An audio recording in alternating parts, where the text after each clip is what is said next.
Hello and welcome to the Superposition Guys podcast. My name is Yuval, and my guest today is Cathal Mahon, Chief Business Officer of DeepTech Lab Quantum in Denmark. Cathal describes the lab's initial program, part of the NATO-initiated DIANA initiative, which concentrates on startups in secure information sharing, sensing, and surveillance. He discusses the emphasis on the intersection of quantum technology and life sciences, reflecting Denmark's strength in these fields, future goals, and much more. We hope you enjoyed this episode. Hello, Cathal, and thank you for joining me today. My pleasure, Yuval. Thank you for having me. So who are you and what do you do? My name is Cathal Mahon, and my role right now is Chief Business Officer at DeepTech Lab Quantum. And DeepTech Lab Quantum is a new initiative in Denmark. It's an accelerator that is specifically targeting quantum tech and quantum enabling tech startups.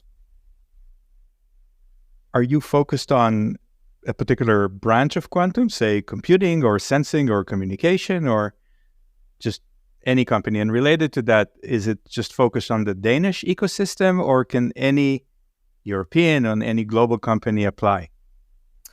Well, maybe I'd start off by answering that by saying that the very first program that we're going to run is going to be as part of the DIANA initiative. This is Defense Innovation Accelerator of the North Atlantic that has been initiated by NATO. And we have been selected among the 5 pilot accelerator sites that will be running the first cohorts here beginning next year. And actually, it was just announced today who those companies are. We have a focus on quantum technologies and only quantum technologies. So all of the 6 companies that will be in our cohort are working on quantum technology based startups. They're all quantum technology based startups. 4 of them within the secure information sharing challenge, and 2 of them within the sensing and surveillance challenge. So that's the DIANA piece. That's the first program we're going to run, but we're already in the process of setting up our own programs where the initial focus, and I say initial because the initial focus will be at the intersection of quantum technologies and life science. And the reason why we're doing that is because we're basically building on the back of the Bio-Innovation Institute, which is where we are housed. This is a life science incubator / accelerator that's been in operation for around 5-6 years or so. They have a fantastic track record within life science, getting companies from Danish and also Northern European universities, basically translating the science and research from the labs into commercial companies. What we're trying to do is basically combine that track record, that way of working, with the strong base within quantum information science that Denmark has. So basically at the intersection of those 2, that's where we're going to be focusing first. But over time, we will expand and have a more general approach. And to answer your question regarding where we're going to source globally as well. If I have a young company and I'm considering applying to your accelerator, what does the accelerator give me other than, of course, office space and maybe a little bit of mentoring? Well, there are 3 kind of core, BII, and this is the program that we are basically building our quantum version upon. BII focuses on 3 particular areas. They focus on the teams, they focus on the product market fit, so the commercialization side of things, and they also look at the technology development roadmap as well. And when I mention those 3 areas in that particular order, that is deliberate because the focus on the teams is a key component of our accelerator programs. Our thesis is that many companies, startups that fail, they don't fail necessarily. They fail maybe what you can see they fail at is the technology. They can't develop the technology, or they don't find the correct product market fit. But in many cases, it's the teams themselves that run into difficulties and then don't function so well. So we put a lot of emphasis on helping the teams work well together, because many of these teams, particularly in these kind of deep tech areas, are very interdisciplinary. So there's a lot of complexity. There's a lot of kind of handovers between different areas, different people, different specializations. And within quantum, it's not any easier. In many ways, it's actually even more complicated because you don't have the same well-defined kind of areas of expertise, and you don't have the same well-defined interfaces. So that's one of the things that we focus on a lot. But in addition to that, there is also the usual suspects, as it were. We provide them the access to investor networks, infrastructure, knowledge, the usual suspects.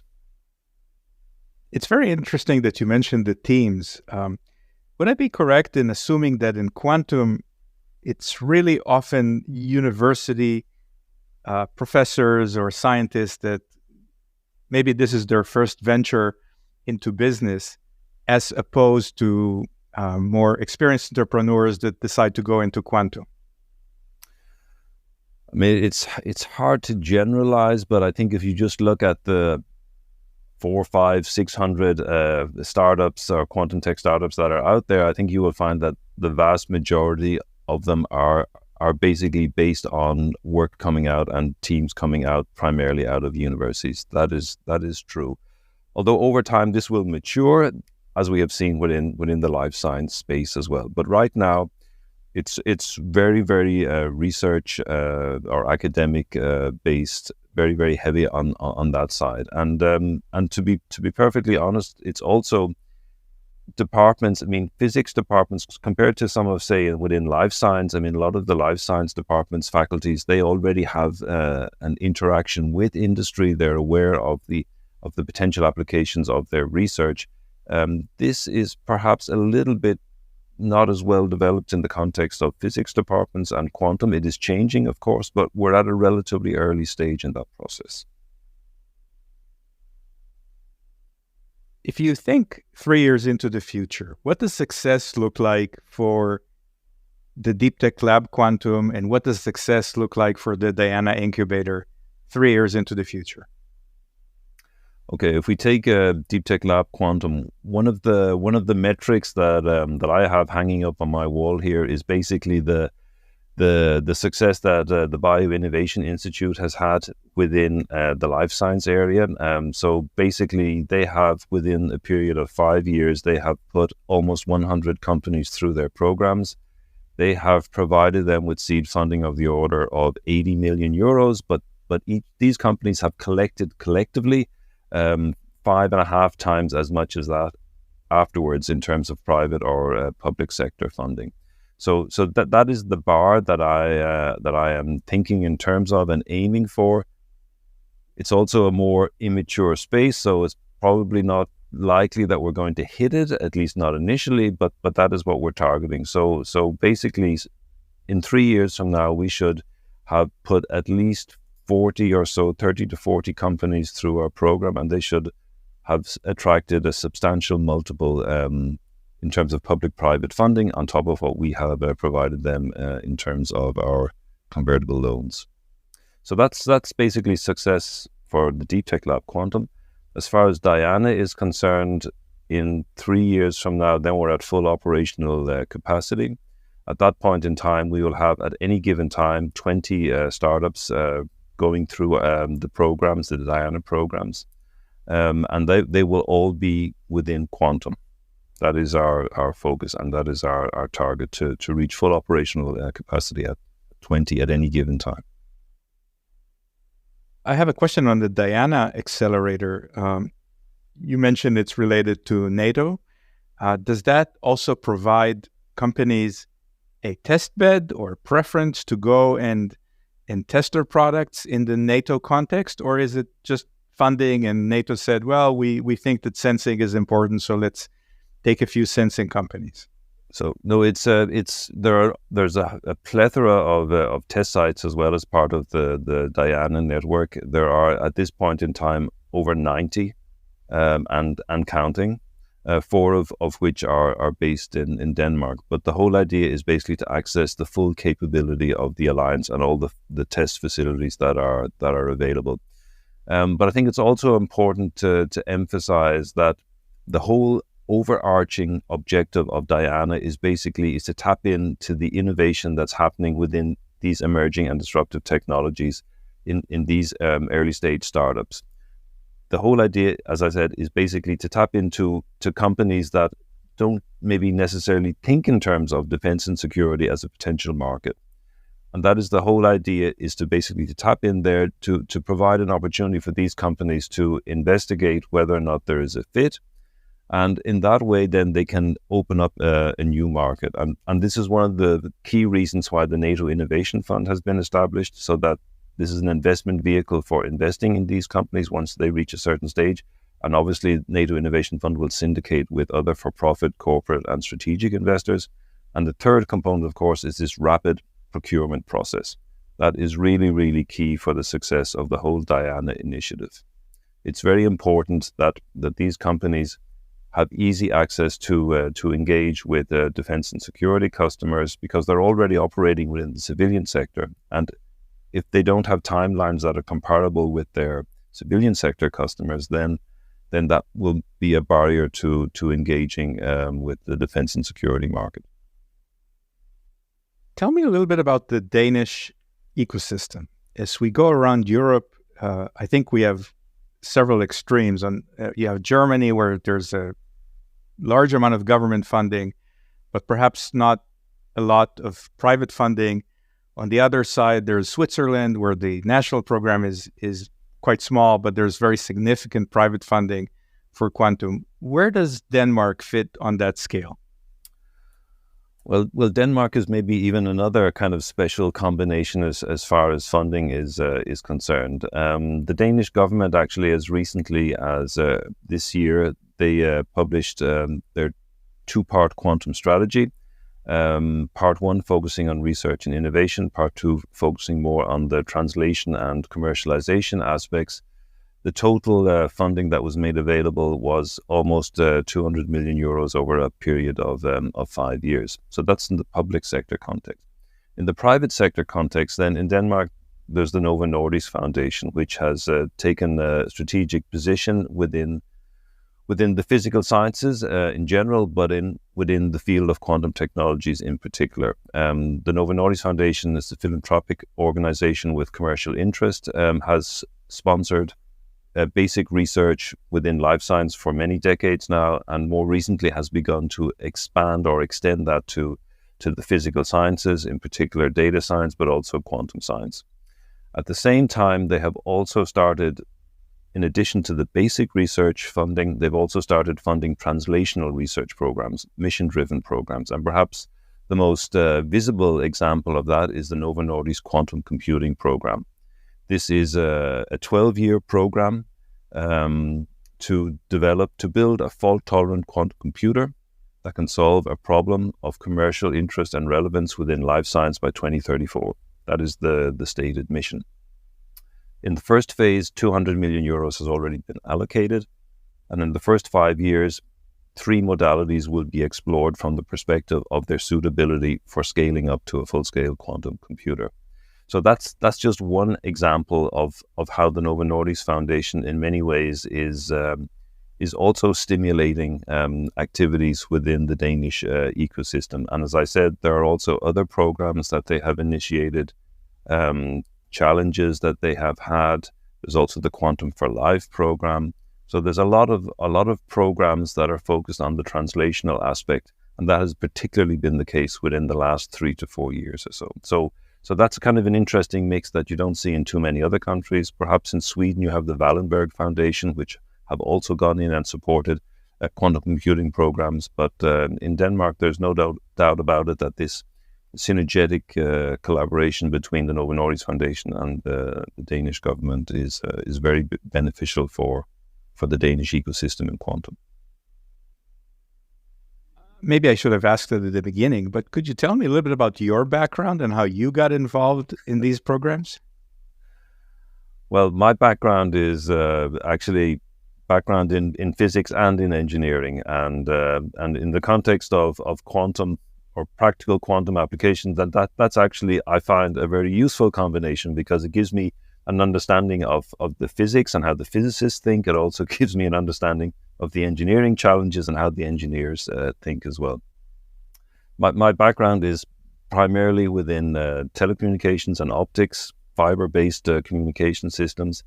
I've spent most of my career working in that area. More recently, I was part of an early stage DeepTech startup until about 7 years ago, where I basically started hearing more about what was happening at the University of Copenhagen within quantum, and basically started engaging with the programs that were operational at that time, and have since then basically been in one way or other working in this field, doing what I can to try and get companies established based on research at Danish universities. Life sciences is indeed one of the key areas thought of that quantum will bring a big advantage, but it's definitely not the only one, right? There's optimization work, there's machine learning, there are other topics. To what extent is the focus truly and exclusively about life sciences? I mean, if you're talking about the context of DeepTech Lab Quantum, our initial focus will be in that area. DeepTech Lab Quantum is under the auspices of the Bioinnovation Foundation, which is also under the auspices of the Novo Nordisk Foundation. So the focus is naturally within life science, but we expect to see this evolve over time. And maybe I could also just add an extra comment regarding the focus on life science and computing. There's also a very interesting area within the field of quantum sensing within life science. There's certainly, at least in Denmark, there's a lot of activity in optically pumped magnetometers and NV centers that has very interesting applications within life science, within, for example, magnetocardiography, just to mention one area. So these are areas that we are also looking at as well, because they're quantum based and they also have an application within life science. Professionally speaking, what keeps you up at night? Well, we have a cohort coming in January 10th. So right now, that's what keeps me up at night, because we're in the process of. It was announced today, but we've been in contact with the 6 companies here over the past 2 weeks, doing a virtual onboarding. So we're in the process of getting ready for receiving them when they come in here on January 10th. So right now, that's what keeps me a little bit awake at night. Not too much though, because there's a great team here, both at DeepTech Lab and at the Bioinnovation Institute. So I'm sure that we'll get all the pieces together at the right time. Are you able to tell me a little bit about these 6 companies, or is it too early to talk about them? I mean, the information has been made public today, but as I said initially, 4 of them are within the field of secure information sharing, 2 of them within the field of sensing and surveillance. So if we take the sensing and surveillance first, one of them is a sensing based on the cold atoms, gravimeters, and the other one then is basically quantum LiDAR, a variation of quantum LiDAR. That's within the sensing area. The 4 others are within secure information sharing. So it's 2 QKD-based companies, another one looking at implementation of RISC processors for PQC implementation, and the final one is a quantum random number generator company. So it's a relatively broad. But the common denominator, at least in our case, is the quantum aspect. And maybe I should also add as well that all these companies, in addition, they're dual use. Quantum is a dual use technology, but these companies also have a civilian market as well for their products, as well as a defense and security potential application market as well. The objective is not just to explore the defense and security market opportunity, but also to help the companies grow as a company in general, also their civilian market as well, because this is the only way you're going to have a robust ecosystem within each of these 9 emerging and disruptive technologies, if you ensure that these companies can stand on their own 2 feet in their civilian markets as well. As we get close to the end of our conversation today, I'm curious, what kind of collaborations or help are you looking for from other members of the quantum ecosystem, of the global quantum ecosystem? I mean, in the context, if we had just taken the context of DIANA, as I mentioned before, there's a whole load of test sites that we really want to engage with in this. And then at a certain point, there will be other accelerators that will also be addressing startups with based on quantum technologies. As I said, we focus exclusively on that, but those other accelerators that come online that have a quantum technology component, then we really want to collaborate with them. In the context of our own programs, with our particular focus on life science and quantum information science, then we are really interested in collaborating with other accelerators that also are actually kind of thinking of that kind of combination as well. Our thesis is there are very few places in the world where you have kind of like a strong quantum information science and a strong life science community ecosystem. And we'd be very interested in collaborating with other areas where there is that same focus. I mean, obviously the Boston area in the US is one area that kind of meets that criteria, but also Basel Chi Ventures in Basel is another area. So that's this particular kind of collaboration opportunities we're looking at this time. And last hypothetical question, if you could have dinner with one of the quantum greats, dead or alive, who would that person be? Richard Feynman. I mean, I think. I mean, in many ways, I mean, he's made a huge impact on all kinds of areas. But I mean, like he was the guy that kind of essentially, kind of way back there, kind of said, nature is quantum mechanical. So if you you need to use a quantum mechanical computer to basically calculate within that area. So yeah, Richard Feynman. And actually, one really last question, probably should have asked it before as well. In AI, people think about the ChatGPT moment, the moment that AI became semi-ubiquitous and seemed to have an impact on so many different fields. What do you think is going to be the quantum GPT moment? And how soon would you estimate that will be? Okay, so there are many opinions on that, and this is just my own personal opinion. I just want to emphasize that. But my own personal opinion is when you reach the stage where you have a significant number of logical qubits working together properly. So it's not just one logical qubit, but it's actually a handful, a significant number. What that number is, I don't want to speculate, but it has to be a demonstration of dealing with the complexity of getting logical qubits to work together. That, in my mind, would be a huge watershed moment. Wonderful. Cathal, thank you so much for joining me today. My pleasure, Yuval. Thank you for having me.